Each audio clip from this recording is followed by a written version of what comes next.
You're not worth my time anymore."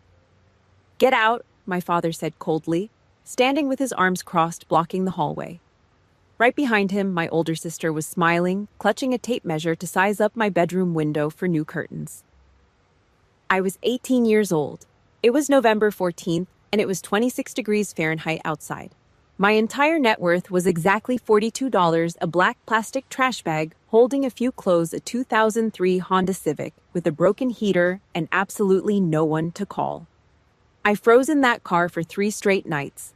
My phone did not ring a single time. Not my mother, not my sister, not a single living soul in the family that raised me cared if I was alive or freezing to death. 12 years later, my father found me online and messaged me hoping for a reunion. My response made that tyrannical man lock himself in his F-150 truck and sob heavily for a solid hour. But it was not my anger that broke him. It was a piece of evidence I attached, something his beloved golden child never thought I would find. I will get to the contents of that letter. But first, you need to understand what kind of family could leave an 18-year-old girl sleeping in a freezing car without once checking to see if she was still breathing. Before I continue, if this story resonates with you, take a second to hit the like and subscribe buttons. I really want to know where you are watching from and what time it is right now, so leave a comment down below. Now let me take you back to the fall of 2013, the night everything shattered. The front door slammed shut. It was not a hesitant close. It was a hard, forceful shove that sent a shockwave of cold air straight into my face. I stepped backward. The rubber soles of my worn-out Converse sneakers scraped against the concrete porch steps. In my right hand, I held a black, hefty trash bag. Inside were 3 pairs of jeans, a handful of t-shirts, and a cheap winter coat. That was it. 18 years of existence in that house reduced to a garbage bag. I walked down the driveway toward my 2003 Honda Civic. A thin layer of frost was already crusting over the hood. I yanked the driver's side door open. The freezing metal handle bit into my bare skin. I threw the trash bag onto the passenger seat. The plastic crinkled loud and sharp in the dead silence of the neighborhood. I slid behind the wheel. The vinyl seat felt like a slab of solid ice. I jammed the key into the ignition and turned it.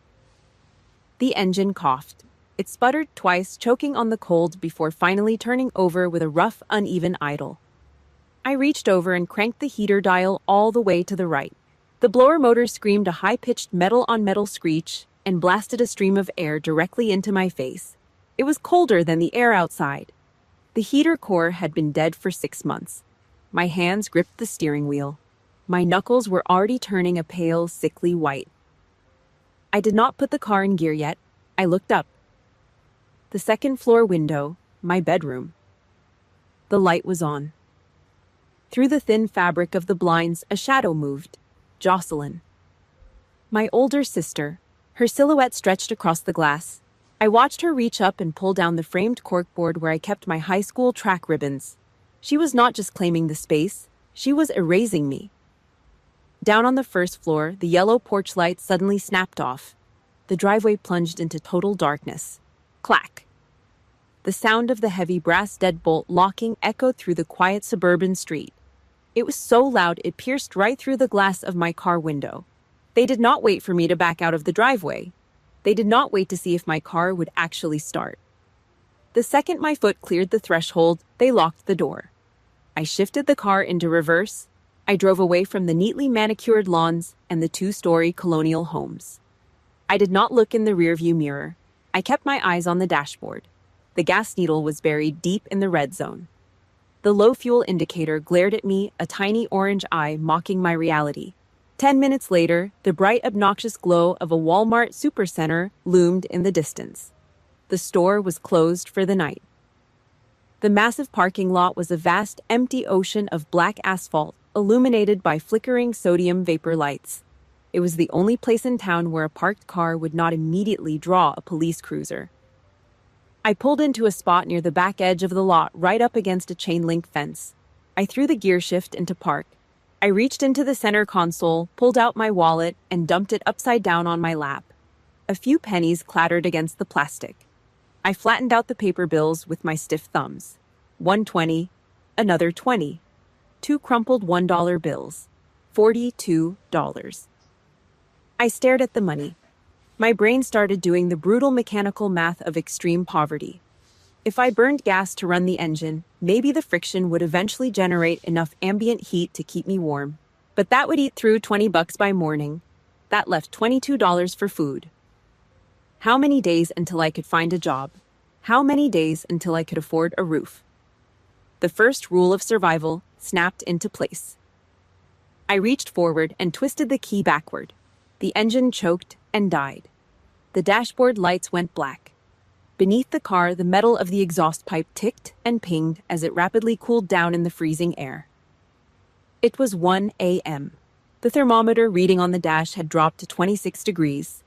Without the engine running, the interior of the Civic lost its remaining ambient temperature in less than 10 minutes. The cold did not just seep in, it invaded. It crawled up through the rusted floorboards and radiated down from the roof. On the corners of the windshield, small crystalline spiderwebs of frost began to form on the inside of the glass.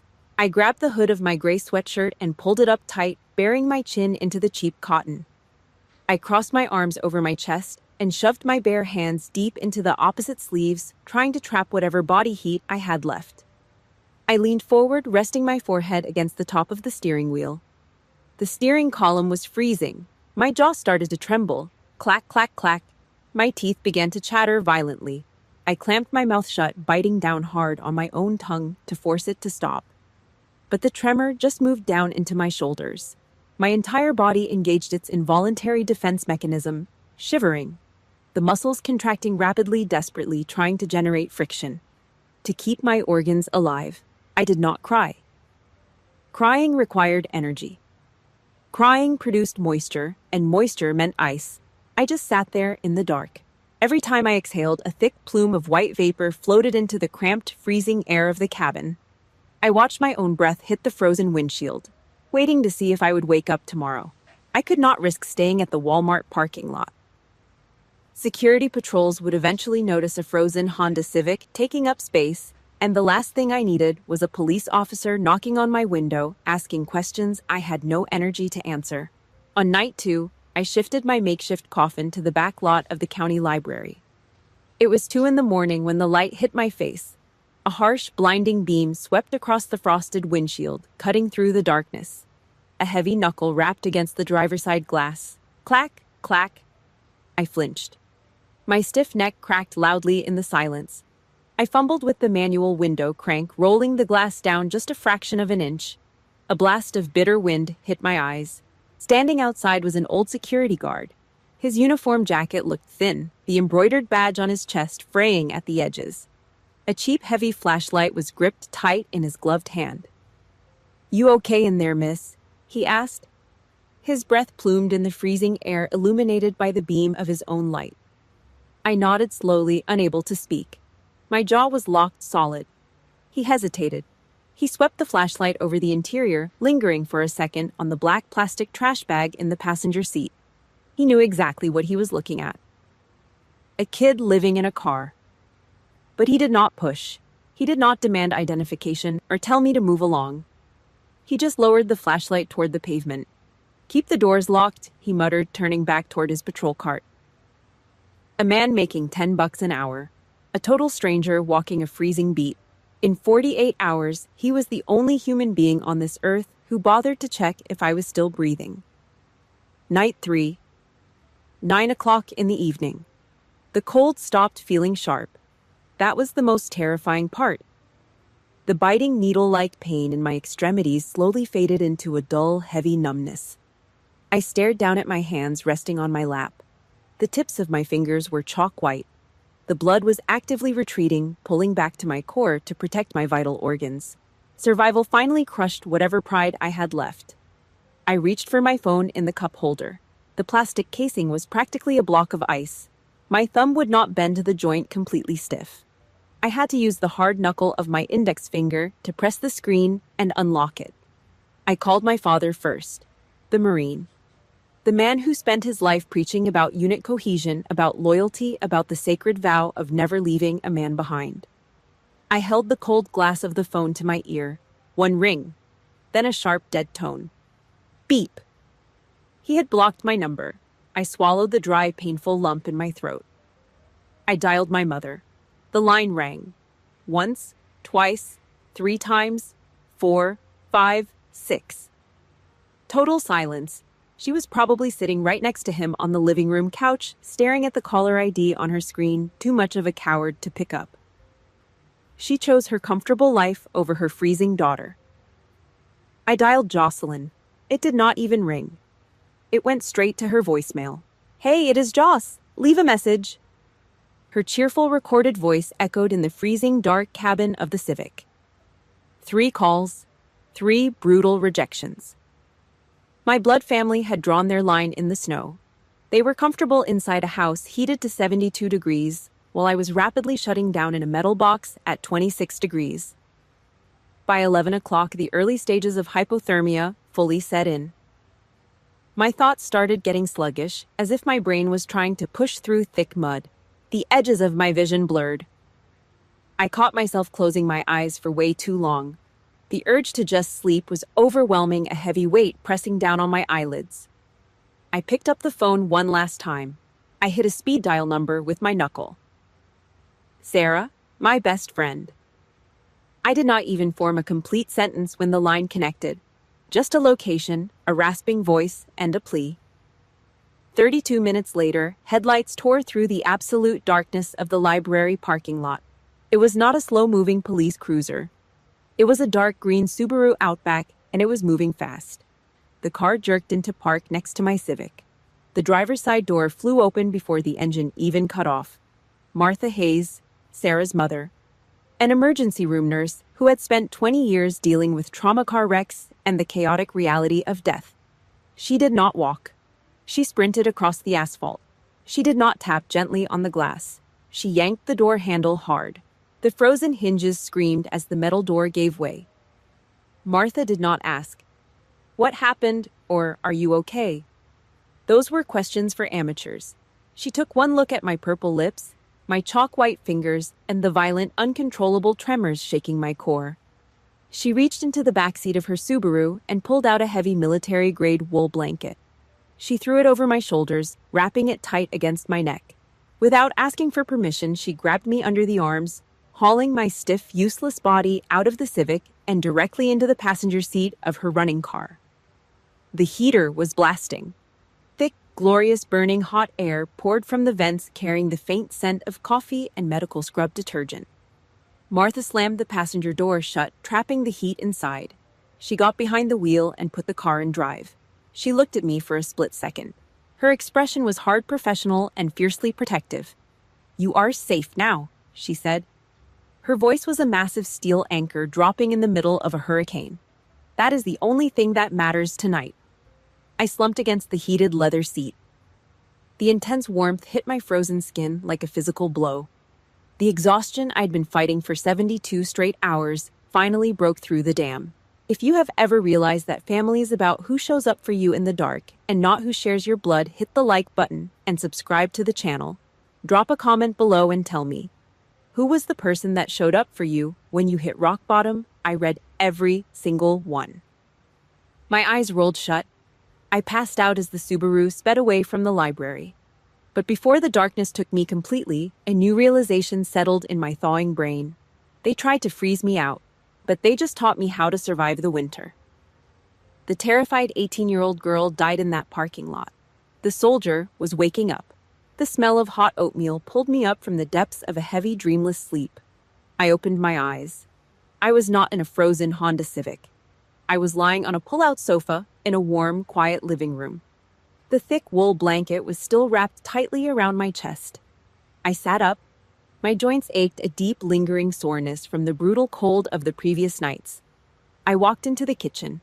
The linoleum floor was warm under my bare feet. Martha Hayes stood by the stove holding a wooden spoon. She pointed to a small round dining table in the corner. She walked over, set a steaming bowl of oatmeal on the placemat, and pulled out the chair across from me. She sat down. She did not offer me pity. She offered me a contract. With exactly 11 words, Martha reset the entire foundation of my life. "You deserve a seat without having to fight for it." I stared at the bowl. The steam rose, carrying the smell of brown sugar and cinnamon. "You can stay here for free." Martha continued, her voice flat and absolute. "Under 3 conditions. You finish your high school diploma, you get a job, you save your money." I did not hesitate. I nodded. 2 weeks later, the terrified 18-year-old inside me made one final pathetic attempt to survive. In a moment of sheer weakness, sitting at Martha's kitchen table in the dead of night, I took out a piece of lined notebook paper and a blue pen. I wrote a 2-page letter to my father. I begged. I explained that the drugs were not mine. I told him Jocelyn set me up. I told him I was sleeping in a car until Martha found me. I told him I just wanted to come home. I folded the paper, slid it into a white envelope, stuck a stamp on the corner, and dropped it into a blue postal box on the corner of the street. I waited. For 4 days, I checked the mail with a racing heart. On the 5th day, the envelope came back. I stood in the driveway holding it. It was not torn. It was not crumpled. The seal was perfectly intact. He did not even open it. Smeared across the front of the envelope, written in thick, aggressive red permanent marker, were his sharp, block-lettered words: "Return to sender." He threw away the desperate plea of his freezing teenage daughter as easily as throwing a wrapper into the trash. I walked back into the house. I did not cry. Something inside my chest snapped clean and quiet. I placed the unopened envelope inside an empty cardboard shoebox, put the lid on, and shoved it to the very back of the closet. I needed to work. I walked 2 miles to a local diner and took a job bussing tables. I worked double shifts. I smelled like cheap industrial bleach, stale coffee, and deep fryer grease. My fingernails were permanently stained from scraping dried ketchup off ceramic plates. But I did not care. I needed to build my safety net. I had $2,800 sitting in a joint custodial savings account from my childhood, birthdays, and summer jobs. I just needed to transfer it to a new account. On a Tuesday morning, I walked up to the ATM outside the local bank. I slid my debit card into the slot. I pressed the button to check my balance. The machine hummed. A small white receipt printed out. I pulled the paper. Available balance $0. My stomach dropped. I walked straight into the bank and stood at the teller window. The woman behind the glass tapped her keyboard. She looked at me over the rim of her glasses. "The funds were completely withdrawn yesterday morning," she said, tapping the screen. "By the primary account holder, Gerald Wood." He did not just throw me out. He robbed me. That evening, the final piece of his sick puzzle fell into place. The phone rang. It was Aunt Clara. She did not call to check if I was safe. She called to deliver my father's carefully crafted script. "Eloise, your father is just devastated." Clara sighed, her voice dripping with naive sympathy. "He told us everything. He said you got involved with heavy drugs and ran away in the middle of the night. He's crying every day trying to figure out where he went wrong." I gripped the phone. The plastic creaked under the pressure of my fingers. "And Jocelyn?" I asked. My voice was completely dead. "Oh, she is being such a rock for him," Clara said. "In fact, your father just paid her tuition for that private art school she wanted. They are clearing out your old room right now to turn it into a painting studio for her, with new curtains and everything." I hung up the phone. While I was scraping plates for minimum wage to survive, my father stole my life savings to fund the education of the sociopath who framed me. He bought his perfect family image with my blood. 6 months passed. The winter turned into a bitter, wet spring. I came back to the Hayes house after a 14-hour shift at the diner. My legs simply stopped working. I dropped straight onto the kitchen floor. My back hit the baseboards. I sat there staring blankly at the wall, too exhausted to even take off my grease-stained shoes. Martha walked into the room. She looked down at me. She did not offer me a hand. "If you believe him, he wins," she said. She turned and walked away. The next morning, I did not go to the diner. I walked into the Armed Forces recruiting station located in a cheap strip mall downtown. The air smelled like floor wax and fresh paper. A staff sergeant in a pressed uniform sat behind a metal desk. I did not ask questions. I sat down in the plastic chair. I grabbed the black ballpoint pen off his desk. I signed the contract to join the United States Army. I enlisted under the Military Occupational Specialty, 6-8W Combat Medic. For the short entry essay on my application, they asked why I wanted this specific job. I did not write a paragraph. I wrote one single sentence. I want to take care of the people who have no one left. I went home. I opened the closet door. I looked at the cardboard shoebox sitting in the dark corner. The unopened envelope with the red ink was still inside. I did not touch it. I closed the closet door and locked it. The frightened 18-year-old girl was dead. The soldier was born. 4 years passed. I did not bleed out in the past. I used the United States Army as a battering ram to break through the walls my family built around me. Daytime was pure survival. I crawled on my stomach under rusted barbed wire. The freezing mud sucked at my combat boots with every single step. I carried a 60-pound medical rucksack on my shoulders, feeling the thick nylon straps dig into my collarbones until the skin bruised black and blue. Nighttime was a war of a different kind. I sat on the edge of a metal bunk bed in the barracks. I held a small tactical flashlight in my teeth, flipping through thick nursing textbooks while the rest of the platoon slept. The GI Bill was my only ticket out. I did not take a single day off. I earned my Bachelor of Science. Then I earned my Master of Science. I graduated with a 3.8 grade point average. Discipline replaced blood. The military gave me a roof, a paycheck, and a purpose. My family gave me a winter coat and a trash bag. The contrast hit hardest on the day I commissioned as an officer.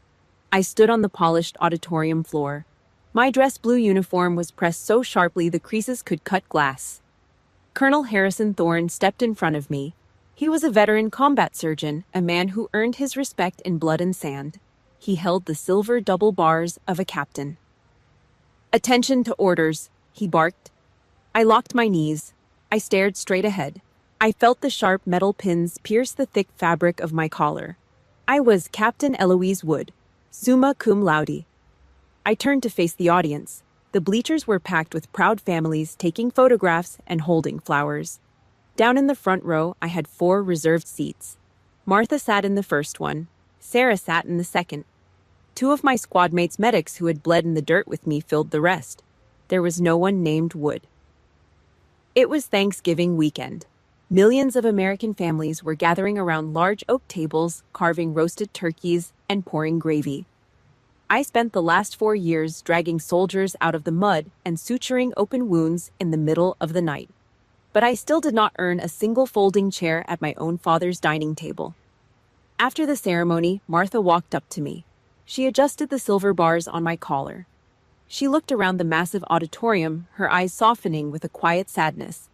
"Your mother would cry if she could see this," Martha said softly. I did not break eye contact with the wall behind her. "She cannot," I said flatly. "That is the exact problem." 300 miles away in a quiet suburb of Dayton, Ohio, Patricia Wood was hiding. She sat on the closed lid of the toilet in her master bathroom. The door was shut tight. The sink faucet was running at full blast to drown out any noise. She held her smartphone with shaking hands. She was logged into a fake Facebook account. No profile picture, no friends. A burner account created for one pathetic reason: to spy on the daughter she threw away. She scrolled down. She found a public post from the Army Medical Department page. It was a photograph of me standing tall, shaking hands with Colonel Thorne. The caption read, "Captain Eloise Wood, top graduate." Patricia stared at the screen. Her eyes watered. Her thumb hovered over the comments section. Slowly she typed out 4 words. "Mom is so proud." Down the hallway, the heavy, unmistakable thud of Gerald's work boots echoed on the hardwood floor. Patricia froze. Her breath hitched in her throat. Her thumb violently tapped the backspace button. Delete, delete, delete, delete. She erased the words. She locked the screen, shoved the phone deep into her robe pocket, and quickly splashed cold tap water on her face to hide the redness in her eyes. She chose the illusion of safety over her own flesh and blood. She surrendered her right to be a mother the night she let them turn off the porch light. By the fall of 2021, I stopped looking back. I opened my own facility. I called it the Second Chance Clinic. It was a free medical center operating out of a renovated brick warehouse downtown dedicated entirely to homeless veterans. I chose that specific demographic for a reason. I knew exactly what it felt like to serve your country, to follow the rules, and still be left freezing in a parking lot by a man who claimed to be a Marine. The grand opening caught the attention of the local media. An NBC4 news van parked outside. The cameraman followed me as I walked through the sterile, brightly lit halls of the clinic. The reporter stuck a microphone in my face, asking how a young Army captain managed to fund and build a shelter for forgotten soldiers. I looked directly into the camera lens. I did not smile. My posture was rigid. I spoke about survival. I spoke about the people who fall through the cracks of society while the rest of the world looks away. At that exact moment, in a living room in Ohio, Gerald Wood was sitting in his leather recliner. He held a Sunday newspaper in one hand and a mug of black coffee in the other. The local NBC4 affiliate station was playing on his flat-screen television in the background. The reporter's voice echoed through his quiet living room. Captain Eloise Wood is changing lives. Gerald stopped. His head snapped toward the television. He saw the silver bars on my uniform. He saw the polished clinic. He saw the respect of the community. He saw power. He saw a massive glowing trophy that he had absolutely nothing to do with. The newspaper slipped from his fingers. It hit the floor with a soft thud. His eyes narrowed as he stared at the screen. He did not feel guilt.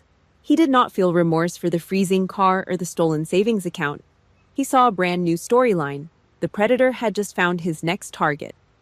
It was January 2025. I was sitting at my metal desk in the back office of the clinic. The clock read 11:15 p.m. The overhead fluorescent light hummed a low, irritating buzz. I reached for my ceramic mug and took a sip of black coffee. It was ice cold and tasted like burnt ash. Ding. A sharp, flat notification sound broke the quiet. My phone screen lit up on the desk, casting a pale blue glow across the stacks of medical paperwork. I glanced down. It was a push notification from LinkedIn, a direct message. The sender was Gerald Wood. I did not flinch. I did not drop my coffee mug. I picked up the phone, swiped to unlock the screen, and read the message. I read it not as a daughter, but as a commanding officer evaluating an intercepted enemy transmission.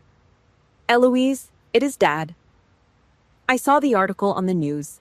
I always knew you had that drive in you. The family is so proud. We want to hear from you. My thumb hovered over the glass screen. I always knew. The sheer suffocating arrogance of those 3 words. He did not know anything. He did not know the weight of a 60-pound rucksack. He did not know the smell of a field hospital. He did not know what frostbite felt like on a plastic steering wheel at 1 a.m. He threw me into the snow with a garbage bag, and now 12 years later, he was trying to claim ownership of my survival. I did not type a reply. I did not block him. I simply pressed the power button, locking the screen, and tossed the phone back onto the desk. A week later, the full scope of his delusion came to light. My old high school friend Chloe texted me a screenshot. Gerald had taken a picture of the NBC4 news broadcast on his television screen. He cropped it, applied a cheap filter, and posted it to his public Facebook page. The caption read, "A proud father moment. We always supported her from afar." Beneath the picture were 61 likes, 61 digital thumbs up from aunts, uncles, and family friends who had never once picked up a phone to see if I was dead or alive. I stared at the image of his post. The hypocrisy made my stomach turn. He did not pay a single dime for my college tuition. He did not send a care package when I was sleeping on a military cot. He stole $2,800 of my own waitressing money. But here he was, standing in front of his digital audience, wrapping himself in my uniform. He wiped the slate clean. He completely rewrote history so he could sleep soundly at night, playing the role of the silent, supportive patriarch. 300 miles away in Ohio, that same Facebook post was tearing the rotting house apart from the inside. Jocelyn sat on the expensive suede couch in her apartment, staring at her laptop screen. She read her father's post. She saw the 61 likes. She saw the congratulatory comments pouring in for the sister she set up and tried to destroy. A narcissist cannot survive when the spotlight shifts. The panic set in immediately. Jocelyn was the golden child, the artist, the one who got the remodeled studio bedroom. She could not let Gerald suddenly pivot his pride toward the outcast. She picked up her phone and drafted a text message. She did not text Gerald. She went straight for the weakest link in the chain. She texted her mother. I know you still use that fake profile to look at her stuff. If you do not get Dad to take that post down, I am going to tell him you have been stalking her behind his back. It was a classic ruthless blackmail tactic. Jocelyn had no actual accomplishments of her own, so she relied on manipulation to keep a chokehold on her mother. Patricia, terrified of her husband's temper, would cave. She always did. The enabler was trapped in the prison she helped build. I did not care about their internal family politics. I had real patients to treat. It was late Tuesday night. I was alone in the clinic organizing patient files. The building was completely silent except for the heavy rain beating against the warehouse windows. Suddenly, my phone vibrated hard against the wood grain of the desk. The sustained, aggressive buzzing of an incoming call. The caller ID showed Chloe Ramirez. It was past midnight. Chloe never called this late unless it was an absolute emergency. I picked up the phone and hit the speaker button. Elle speaking. Elle, Chloe said. Her voice was shaking. It was not a sad shake. It was the adrenaline-fueled tremor of someone who just found a loaded weapon. Are you sitting down? I am standing. What is it? I heard the sound of her shifting in her chair, the rustle of papers in the background. I was cleaning out my parents' basement today. Chloe said, her words rushing out in a tight, breathless rhythm. I found a box of my old high school stuff. My old iPhone 5 was at the bottom of it. I narrowed my eyes, leaning forward slightly, resting my knuckles on the desk. Okay. I found an old charging cable, Chloe continued. I plugged it in just to see if it still worked. It turned on. Elle, there is a text message string on here, from Jocelyn, from November 14th, 2013. The exact date. The night the porch light turned off. The night the thermometer dropped to 26 degrees. The muscles in my jaw tightened. The cold anger, the discipline I had spent 12 years perfecting, focused into a single, razor-sharp point. Read it to me, I said. You need to see this for yourself, Chloe whispered. I am sending you the screenshot right now. I never knew about this, Elle. I swear to God I never knew. The line went dead. 3 seconds later, the phone pinged. A single image file appeared on my screen. The bomb had just been delivered to my desk. The image file loaded on my screen. The glaring blue light of the display illuminated the dark clinic office, casting long shadows against the filing cabinets. It was a photograph of another phone. It was an old, outdated iPhone 5. The glass screen protector was heavily spider-webbed with cracks, but the text message thread displayed underneath was perfectly legible. The timestamp at the top of the screen was burned into my memory. November 14th, 2013. I read the green text bubble sent from Jocelyn. Lol, I moved my stash to Eloise's desk just in time. Dad is about to flip. The message ended with a description of a laughing face, a joke. It was all a massive, hilarious joke to her. I sat back in my metal desk chair. A thick, heavy silence swallowed the room. The only sound was the rain beating against the warehouse window. I did not scream. I did not throw my coffee mug against the wall. I did not break down in tears. A thick blue vein throbbed hard against my right temple, pumping adrenaline directly into my brain, but I looked down at my hands. They were resting on the desk. They were completely still. They did not shake. Her drugs, her guilt, her lie. She planted the plastic bag of pills in my room while I was packing my bags. She smiled while she measured the window for her new art studio curtains. She typed out a laughing message while I was sitting in a freezing Honda Civic, slowly losing the feeling in my fingers, calculating if I had enough gasoline to survive the night. I almost died of hypothermia at 18 years old because my sister did not want to lose her allowance. I saved the photograph to my hard drive. I stood up. My chair rolled backward, the plastic wheels scraping loudly against the concrete floor. I walked over to the tall storage closet in the corner of my office. I unlocked the metal door and pulled it open. I reached up to the very top shelf and pulled down a plain cardboard shoebox. It was covered in a thin layer of gray dust. I carried the box back to my desk and set it down under the desk lamp. I pulled the lid off. The dry, stale smell of aged paper drifted up into the air. Inside the box, there were no childhood photographs. There were no birthday cards. There was only one single item. I reached in and pulled out a white envelope. The paper was slightly yellowed at the edges. It was the 2-page letter I wrote 12 years ago. The desperate, pathetic letter where I begged my father to let me come home. The envelope was still sealed tight. It had never been opened. Slashed across the front of the paper in thick, aggressive red permanent marker were his block letters. Return to sender. I placed the envelope flat on the metal desk, right next to the glowing screen displaying Jocelyn's text message. The two pieces of evidence sat side by side, the proof of absolute cruelty and the proof of absolute deception. A civilian might act on impulse. A civilian might pick up the phone, call Ohio, and start screaming into the receiver. A civilian might demand an apology. But I was not a civilian. I was an officer in the United States Army. I did not want an apology. I wanted a total demolition. I opened my laptop. The screen booted up, throwing a harsh white light across my face. I logged into my email account. I clicked the button to compose a new message. In the recipient line, I typed in the email address Gerald Wood had listed on his public LinkedIn profile. I did not draft a long, emotional narrative. I wrote an indictment. My fingers hit the keyboard. The rhythmic, mechanical clicking filled the empty office. Clack, clack, clack. It sounded like boots marching across a concrete floor. I did not use exclamation points. I did not use emotional adjectives. I forged every single sentence to act like an armor-piercing round designed to rip straight through the thick, comfortable layer of lies he had wrapped around himself for over a decade.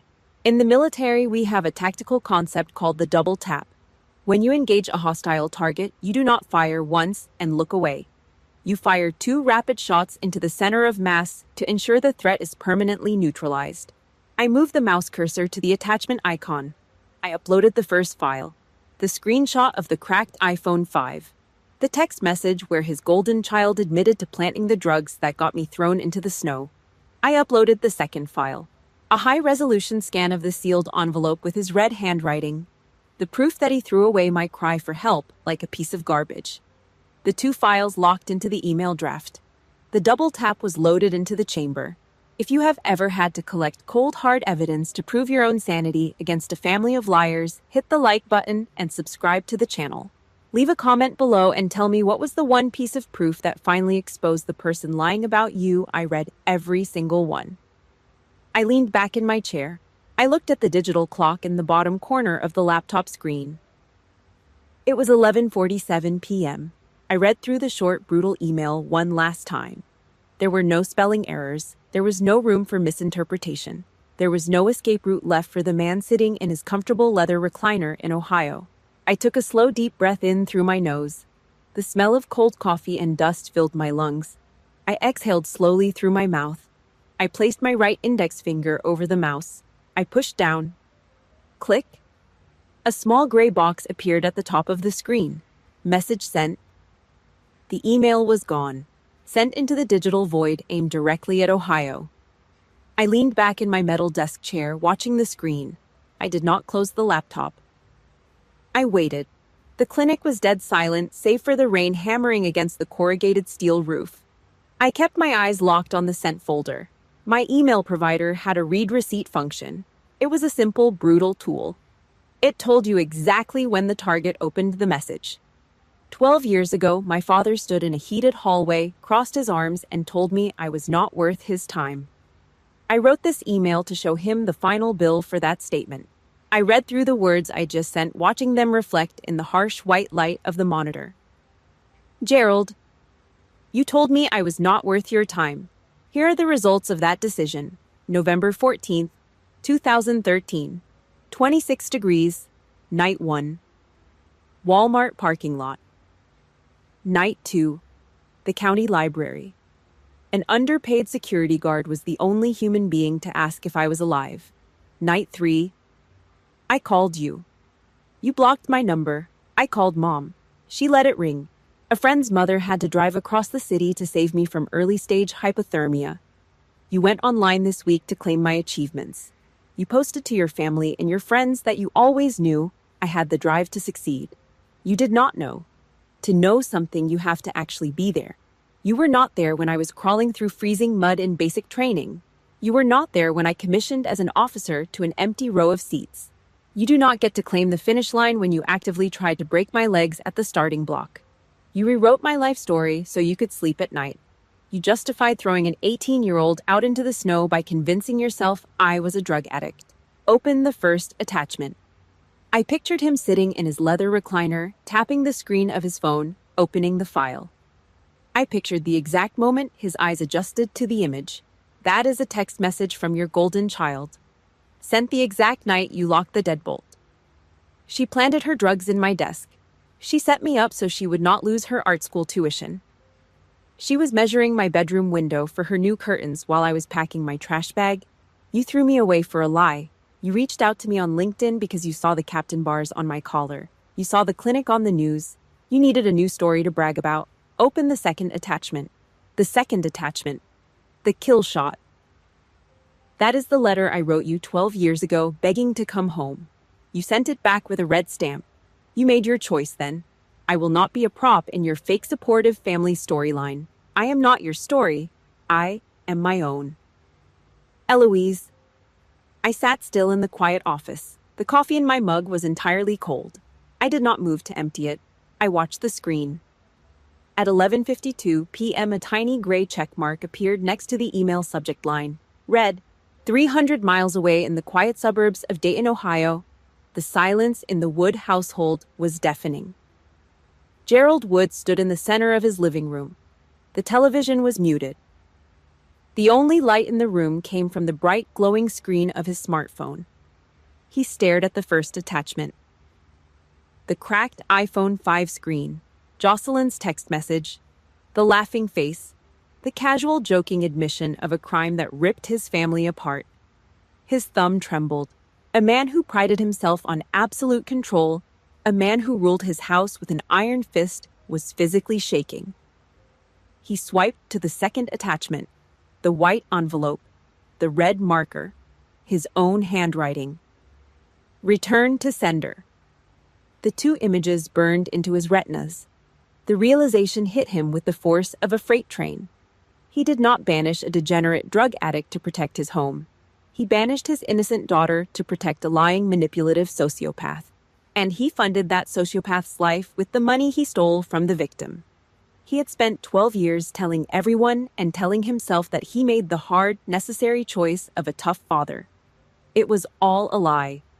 The foundation of his pride, his authority, his entire identity as a righteous patriarch crumbled into dust in the span of 30 seconds. His chest heaved. The air in the living room suddenly felt too thin to breathe. Gerald's hand opened. His fingers simply stopped working. The smartphone slipped from his grip. It fell through the quiet air. Clack. The device hit the hardwood floor, the sharp sound echoing through the empty, dark house. Gerald Wood stood perfectly still in his suburban living room. The smartphone lay on the hardwood floor near his work boots. He bent down. His knees popped in the quiet house. He picked up the phone. His thumb swiped across the cracked screen, zooming in on the first attachment. I moved my stash to Eloise's desk just in time. Dad is about to flip. He stared at the words.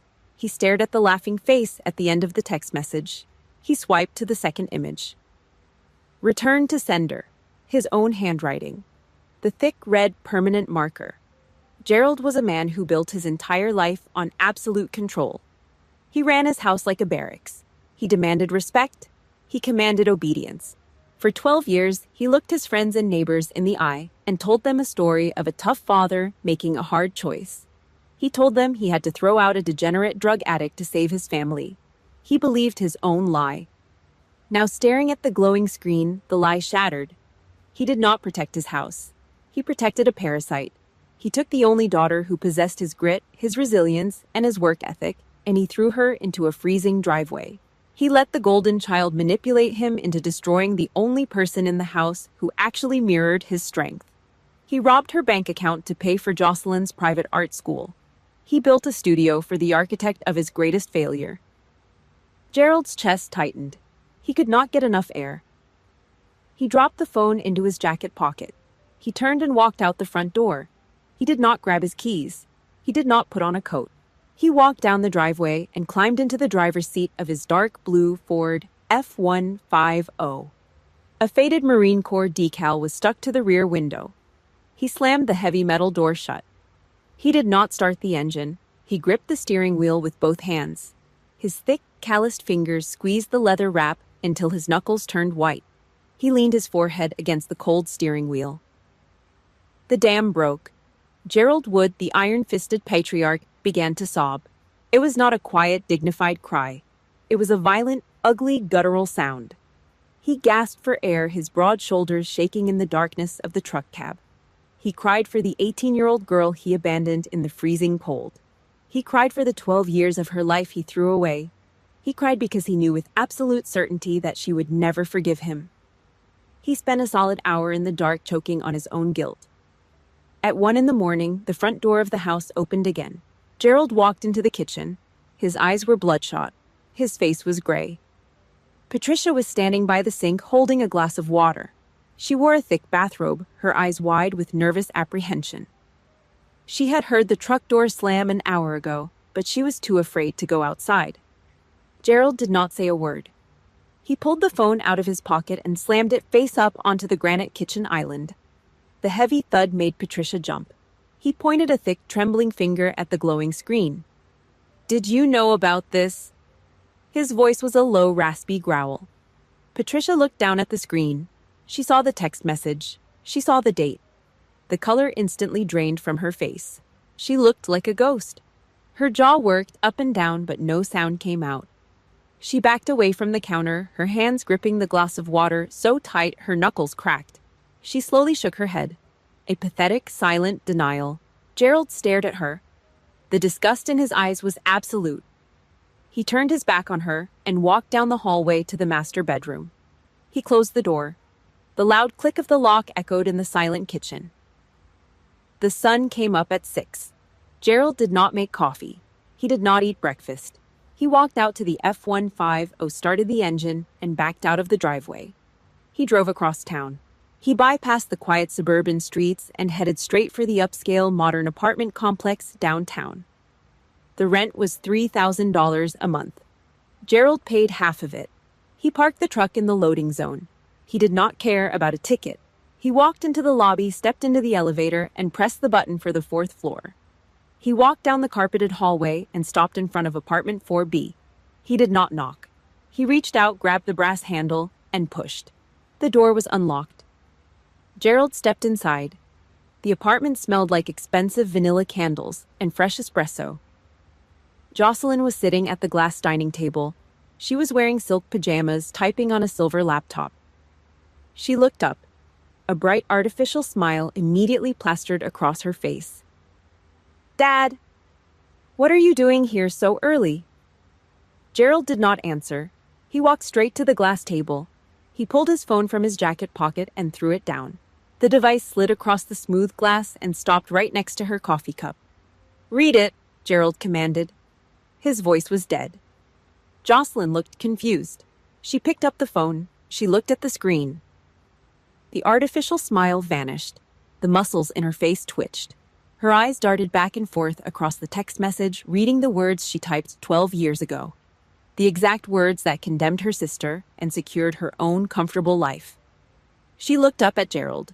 Her mouth opened, but the silver tongue that had manipulated him for 2 decades suddenly failed her. "Is this real?" Gerald asked. He did not yell. The quietness of his voice was far more terrifying than a shout. Jocelyn stared at the screen. The game was over. Jocelyn stood up from the glass dining table.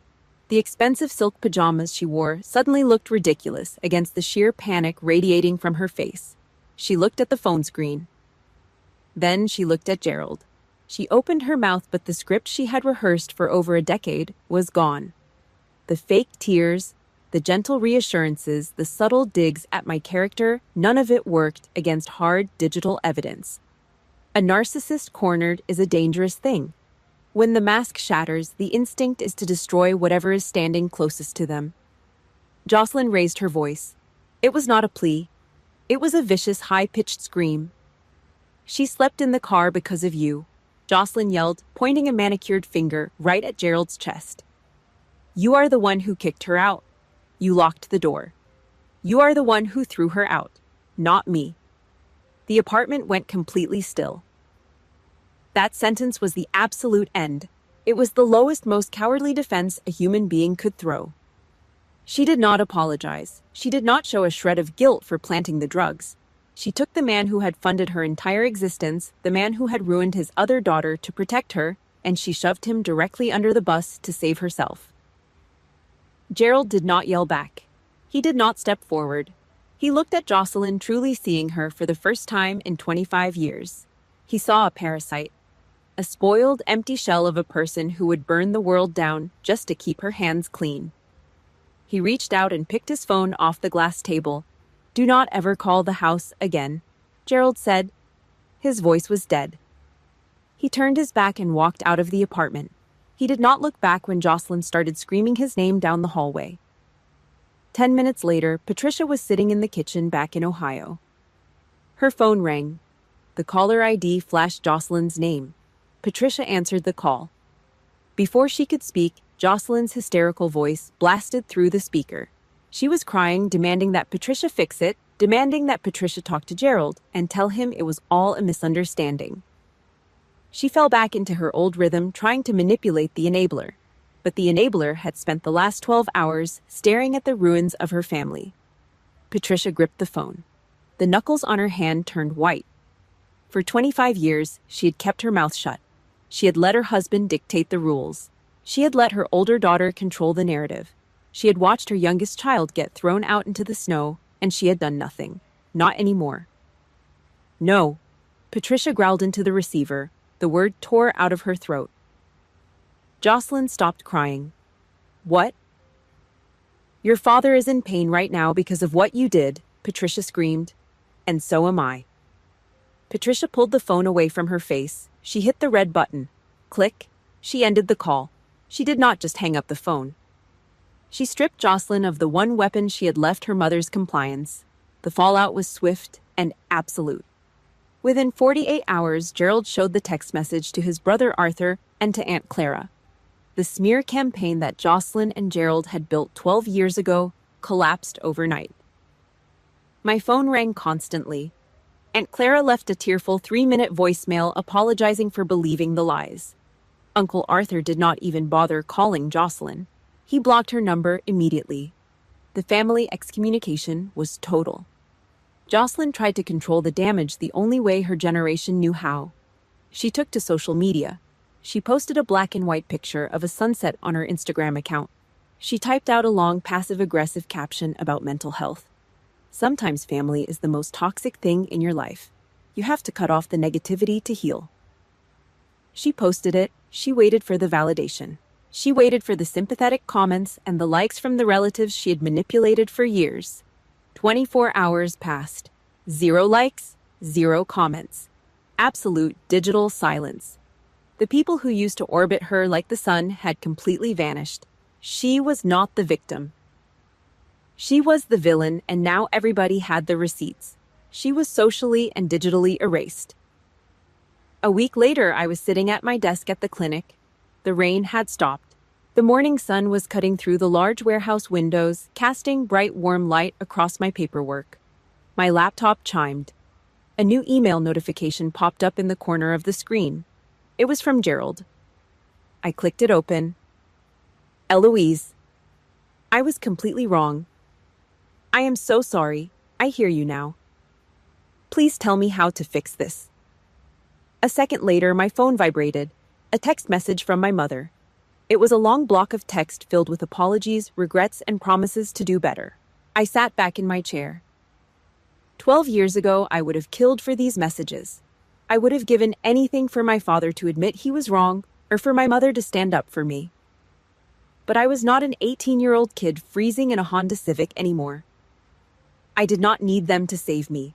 I had already saved myself. I pulled the keyboard toward me. I did not write a long emotional response. I typed a single cold line. I do not hate you.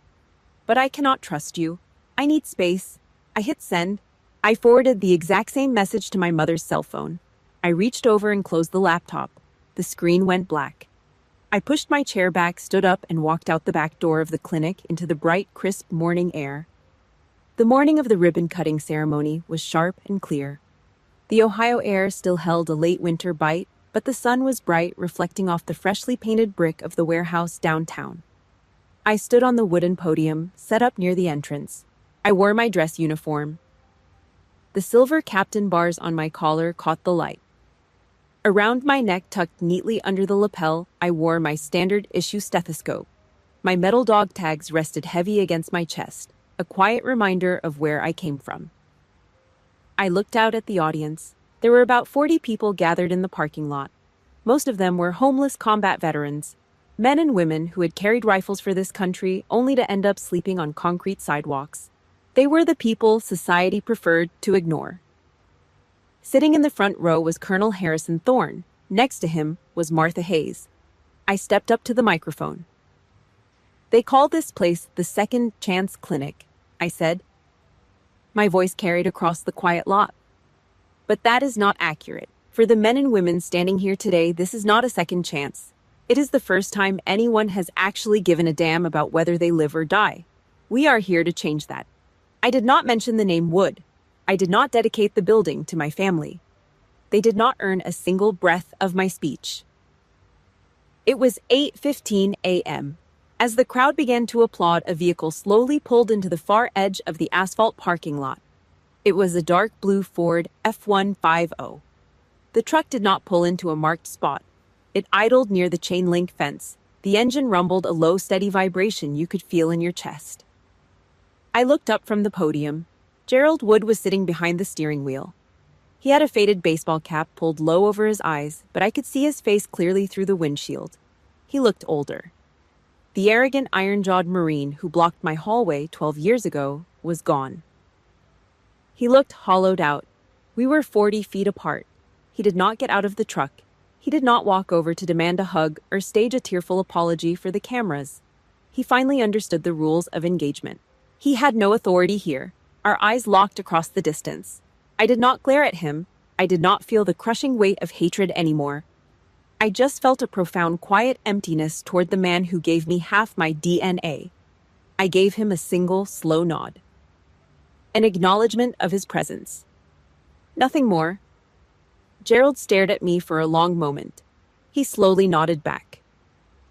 It was the heavy, defeated nod of a man accepting his sentence. He reached across the cab, opened the passenger side window, and dropped a thick, unmarked white envelope into the donation lockbox bolted near the fence line. $500 in cash. An anonymous attempt to pay down a debt that could never be cleared.